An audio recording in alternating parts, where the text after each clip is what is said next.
Assalamualaikum warahmatullahi wabarakatuh. Selamat datang di program Tanya Jawab Fikih. Tanya Jawab Fikih, menjawab persoalan fikih sehari-hari. Bismillahirrahmanirrahim. Assalamualaikum warahmatullahi wabarakatuh. Pemirsa MTA yang dirahmati oleh Allah, bagaimana kabar Anda? Semoga Allah Ta'ala senantiasa memberikan taufik kesehatan kepada pemirsa. Amin, Allahumma amin. Selamat datang kembali di program Tanya Jawab Fikih, menjawab pertanyaan fikih sehari-hari. Bersama saya Arif Abdul Hai. Selama beberapa menit ke depan kita akan membahas pertanyaan-pertanyaan yang telah pemirsa ajukan. Dan tentunya saya tidak sendiri. Kita telah ditemani Bapak Maulana Saifullah Mubarak Ahmad Syahid yang telah hadir bersama kita di studio. Assalamualaikum Bapak. Waalaikumsalam. Bagaimana kabarnya Pak? Alhamdulillah.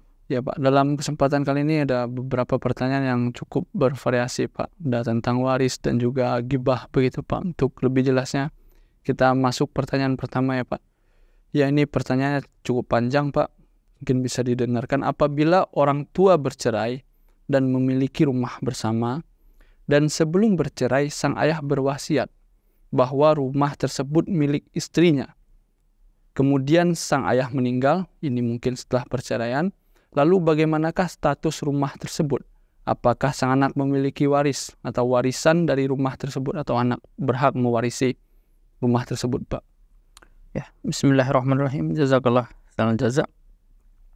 Kalau kita cermati dari pertanyaan itu, sebetulnya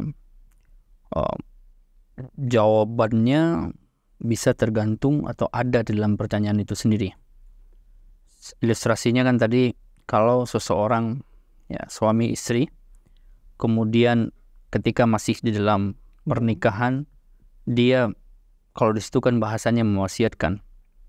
Artinya ketika mewasiatkan, dia sudah menyampaikan bahwa ini rumah adalah milik istri saya. Kalau sudah ada kata seperti itu, berarti dengan secara sah bahwa rumah itu adalah milik istrinya. Sudah diberikan kan? Artinya sama dengan hibah semasa hidup, ya. Ini rumah milik istri saya, ya. Nah, terjadi perceraian misalnya. Setelah itu kan terjadi perceraian. Setelah mengatakan itu, kemudian terjadi perceraian. Otomatis si suami ini yang keluar dari rumah itu kan, ya. Nggak mungkin dia tinggal di rumah itu. Kalau dia tinggal di rumah itu, berarti dia mengingkari apa yang dikatakannya tadi. Ya, kita nggak berbicara wasiat dulu. Apa yang dikatakannya tadi itu, bahwa ini rumah adalah milik istrinya. Ya, kalau dia memang betul mengatakan seperti itu, maka otomatis ketika perceraian terjadi, dia yang keluar dari rumah, karena itu rumah milik istrinya. Nah, setelah itu ilustrasinya apa?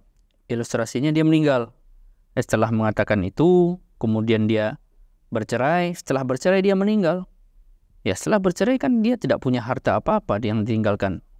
Harta yang itu, ya, harta rumah itu bukan harta dia, harta yang dia tinggalkan. Maka apa yang diwariskan dari harta itu? Siapapun ahli warisnya, entah itu anaknya atau istrinya lagi. Misalnya dia setelah menikah, setelah bercerai ini menikah lagi. Ya kan seharusnya kan kalau dia menikah lagi, istri yang sahnya ketika itu, istri yang sedang dinikahinya itu, berarti dia juga akan mendapatkan waris kan. Tetapi mendapatkan waris bukan dari harta yang tadi dia sudah berikan, hibahkan kepada istri yang dia ceraikan itu. Artinya jawabannya sudah jelas di situ. Nah, yang harus diingat adalah yang tidak boleh berwasiat. Misalnya berwasiat, nanti kalau misalnya saya meninggal, rumah ini dikasihkan kepada anak ini, anak ini, anak ini. Itu tidak boleh. Dalam arti apa? Dalam arti di dalam Al-Quran itu diatur hukum waris. Jadi orang-orang yang sudah mendapatkan hukum waris zawil furuz namanya, yang mendapatkan hak waris di dalam Al-Quran itu tidak boleh diberikan wasiat. Artinya tidak boleh diwasiatkan. Ya, misalnya anak laki-laki, perempuan, atau istri dan sebagainya. Nanti kalau saya meninggal, ini harta ini untuk anak saya, yang ini untuk anak saya yang ini, untuk anak saya yang ini, untuk istri segini dan sebagainya, tidak boleh. Karena Al-Quran sudah mengatur. Islam sudah mengatur bahwa kalau meninggal, maka Islam sendiri sudah mengatur dengan sebaiknya. Allah Subhanahu wa Ta'ala dengan sebaik-baiknya. Dengan, ya, kita tahu hukum Allah Ta'ala tentu lebih jauh, ya, lebih baik dibandingkan hukum manusia atau peraturan yang dibuat manusia. Kalau berwasiat tadi, kasih ini, kasih itu kan hukum manusia yang bikin. Tapi Allah Ta'ala mengatur kalau punya anak laki-laki sekian, punya istri sekian. Kalau punya istri dan ada anak, maka istrinya dapat 1/8, kalau tidak ada anak dapat 1/4 dan sebagainya. Nah, itu Al-Quran sudah mengatur, maka Al-Quran tidak mengizinkan untuk mewasiatkan untuk zawil furuz itu. Tetapi ada misalnya anak laki-laki 2 misalnya. Nah, si anak laki-laki ini sama-sama menikah dan salah satunya punya anak misalnya kan, dan ternyata si bapaknya meninggal, artinya anak dari. Nah, ini si kakek mungkin boleh mewasiatkan, nanti kalau saya meninggal kasih cucu saya itu sekian, ya, kasih cucu saya sekian, karena dia tidak akan mendapatkan hak waris karena masih ada pamannya yang masih hidup. Itu kalau nggak ada pamannya baru dia bisa mendapatkan hak waris. Kalau ada pamannya ini dia tidak bisa mendapatkan hak waris. Nah, kalau untuk itu bisa, tetapi orang-orang yang sudah mendapatkan hak, yang akan mendapatkan hak secara hukum waris, dia tidak boleh kemudian, kalaupun berwasiat, boleh diwasiatkan sekian nggak boleh.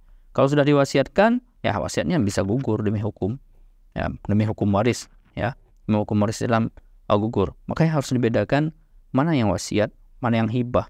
Kalau saya lihat di sini, ya, kalau saya lihat dari kronologi atau pertanyaannya itu, alur pertanyaannya itu, saya lihat, kayaknya ini sudah hibah.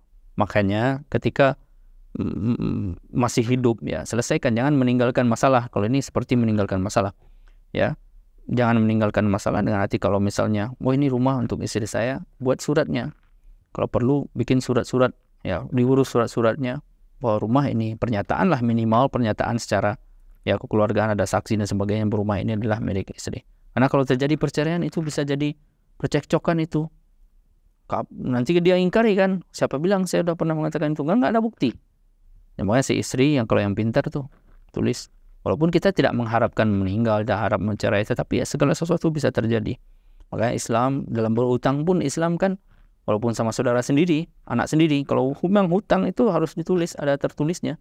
Itu supaya tidak terjadi di kemudian hari, tidak terjadi pertikaian, perkelahian, ya, itu. Maka kalau dari alur itu sudah jelas dari jawabannya. Hibah berarti ini. Ya, kalau hibah, ya itu berarti udah punya dia. Si suami ini apalagi sudah bercerai dan sudah meninggal, nggak ada punya hak atas harta itu, gitu. Dan mungkin waris untuk sang anak nanti dari dari ibunya. Ya. Selanjutnya Pak, ini pertanyaan yang sering sekali kita dengar Pak dan kita jumpai. Apakah penghasilan istri dari nafkah suami harus dicandahkan juga Pak? Ya, istri itu penghasilan dari mana lagi? Kalau istri yang tidak bekerja, ya, penghasilannya dari suaminya. Maka kalau penghasilan dari suami itu, walaupun suami kan misalnya 3 juta, sudah dicandahkan kan 300.000 kalau wasiat dia. Berarti istrinya dikasih 500.000 dari itu, ya istri dicandahkan dari 500.000 itu. Ya, candahkan ya Pak. Ya. Selanjutnya Pak, bolehkah mengadakan selamatan, syukuran misalnya Pak, ya, saat akan menempati rumah baru? Apakah di Jumat negara lain mengadakan tradisi tersebut? Ya, untuk menempati rumah baru, ya, syukuran itu kan sebetulnya banyak, ya. Banyak hal yang bisa disyukuri. Tidak harus menempati rumah baru. Apapun, kadang-kadang nggak ada perlu momen apa-apa, kita bersyukur aja.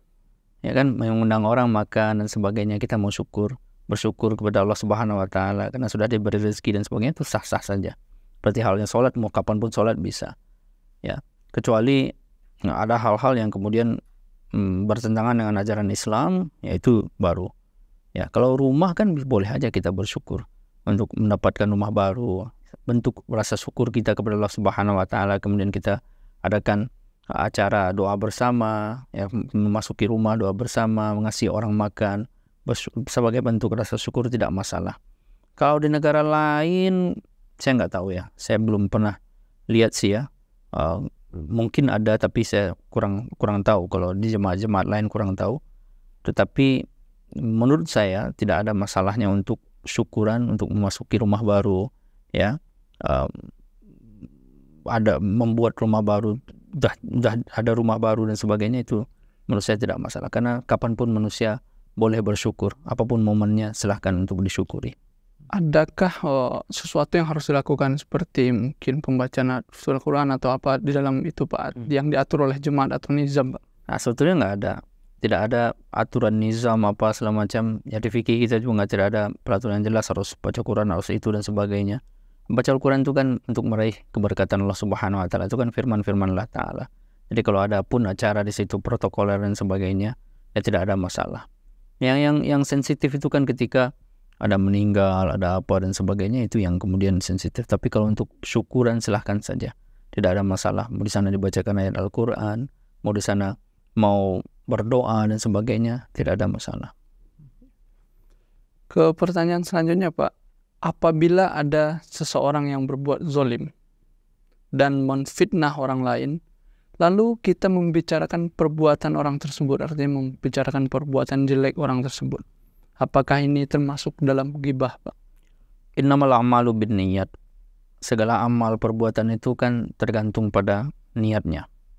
Sekarang Huzur juga kan tentang Israel misalnya. Huzur kan sampaikan itu bagaimana Israel, Amerika, British, ya bagaimana kezaliman-kezaliman yang mereka lakukan khususnya di Palestina dan di Timur Tengah. Huzur juga sampaikan, ya Rasulullah SAW juga sampaikan kezaliman-kezaliman, keburukan yang dilakukan oleh Abu Jahal, ya, atau musuh-musuh Islam yang lainnya. Apakah itu ghibat? Ya tidak, karena innamal a'malu binniyat. Tujuannya apa? Tujuannya kalau Huzur tadi jelaskan supaya dunia bisa mengetahui bahwa apa yang mereka lakukan adalah suatu kezaliman. Yang dilakukan oleh Rasulullah SAW juga sama, supaya untuk pelajaran untuk yang lain, untuk tidak melakukan hal yang sama. Jadi kita, ya, ketika ada orang yang zalim, kemudian kita ingin mengasih tahu orang lain, misalnya, ini ada orang si A nih, dia biasa begini, hati-hati. Innamal a'malu binniyat tadi. Niat amal itu kan tergantung kepada niatnya. Niat kita apa? Supaya menyelamatkan orang lain dari orang yang ini, kezalimannya. Tapi kalau niat kita untuk mengumbar-ngumbar kesalahannya, kemudian menyebarkan keburukannya demi menjatuhkan dia, nah itu baru yang kemudian ya ghibah dan sebagainya. Tetapi kalau niat kita semata-mata demi Allah Ta'ala untuk menyelamatkan orang lain dari kezaliman orang itu, orang yang zalim itu, maka tidak masalah. Karena itu dilakukan oleh Al-Quran juga. Artinya memang tergantung niat tadi ya Pak. Ya. Kalau membicarakan kebaikan, orang boleh bebas dimanapun, majelisnya boleh Pak. Membicarakan kebaikan itu kadang-kadang tidak disukai, bisa saja tidak disukai karena manusia ini lemah. Kita ini lemah, ketika kita membicarakan kebaikan orang lain, ada saja tapinya. Ya, boleh saja membicarakan kebaikan orang lain, tetapi lebih baik kita hindari. Lebih baik tinggalkan membicarakan orang lain. Makanya innamal a'malu binniyat tadi, ya innamal a'malu binniyat, tujuannya apa dulu? Apa dulu tujuannya? Kalau hanya untuk membicarakan seperti itu saja, ya maka jangan. Ya, tetapi kalau ada tujuan, ya misalnya seseorang memiliki pengorbanan yang luar biasa, ya kita menjadikan orang itu sebagai contoh supaya orang lain memiliki pengorbanan yang sama, melakukan pengorbanan yang sama, melakukan perkhidmatan yang sama, itu masih boleh. Tetapi kalau membicarakan begitu saja, ya itu cenderung nanti malah jadi ghibat, karena ada tapinya nanti masalahnya. Oh tapi kan dia begini, tapi dia begitu. Sedikit menyimpang ya Pak, di beberapa cabang kita temui bahwa anggota kita dalam takziah mungkin ya, biasa mengadakan zikir khair begitu ya Pak.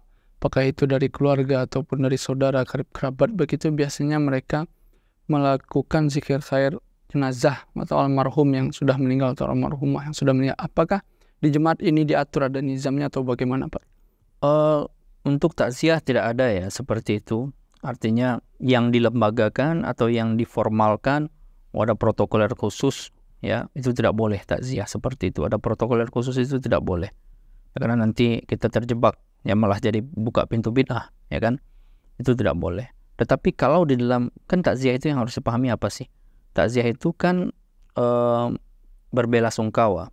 Kita ikut berbelasungkawa, bersimpati 3 hari, selama 3 hari kita datang, kemudian menghibur. Tujuannya kan menghibur. Nah, di dalam menghibur itu mungkin saja kita secara spontan bisa mengatakan, oh si almarhum ini adalah orang yang baik, orang yang begini dalam masa hidupnya, jadi bapak. Kita menentuk tujuannya untuk menenangkan itu, untuk menenangkan keluarga, untuk menghibur keluarga. Oh, saya tahu bahwa ini orang baik. Insyaallah Ta'ala, Allah Ta'ala akan memberikan tempat yang terbaik di sisinya. Kita sama-sama berdoa dan sebagainya. Itu sah-sah saja, nggak masalah. Tetapi kemudian diadakan acara, mari kita mengadakan acara ya untuk siapa-siapa menyampaikan zikir khairnya. Dicatatkan orang ini begini. Nah, ini bukan ranah kita. Ya. Kalau huzur itu kan ranah beliau menyampaikan seseorang. Tujuannya apa lagi? Innamal a'malu binniyat lagi. Tujuannya apa? Untuk supaya ini menjadi pelajaran, bukan hanya untuk memuji-muji huzur itu. Tetapi ini untuk menjadi pelajaran akhlak, ya harus ditiru untuk orang yang lain. Nah, kelemahan kita adalah kalau kita melakukan zikir khair yang seperti itu, yang dilegalkan seperti itu, yang diformalkan seperti itu tadi nanti ada tapinya. Tapi kan dia begini, ada saja orang nanti kan orangnya begini, begitu dan sebagainya. Akhirnya muncul keburukan-keburukan dan sebagainya. Nah, ini yang tidak diinginkan oleh Islam. Makanya takziah itu kembalikan kepada khitahnya, kepada yang asli. Yani cukup datang selama 3 hari itu, pilih waktunya silahkan.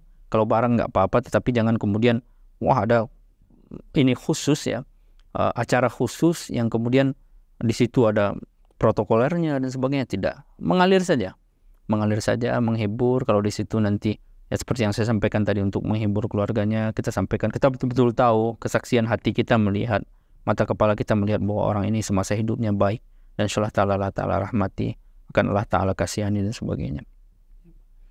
Pertanyaan selanjutnya, Pak. Apakah orang yang mendengar perbuatan ghibah dia juga ikut berdosa? Mendengar itu, kalau dia mendengar sekilas kemudian dia pergi, itu tidak. Tapi kalau mendengar kemudian dia menikmati, ikut nimbrung di sana, oke, ikut nih. Nah, itu dia termasuk juga pelaku ghibah. Walaupun dia nggak ngomong, dia hanya dengar aja. Oh iya, ikut dia menikmati. Nah, itu juga nggak. Kayaknya lama-lama lebih niat lagi tadi. Ya misalnya orang ghibah di kereta, samping-samping ini. Orang nggak kenal, tapi dia menjelek-jelekan orang lain gitu. Ya terpaksa kita dengarkan, nggak mungkin kita tutup telinga itu. Nah, itu berarti kan kita nggak menikmati ya kan.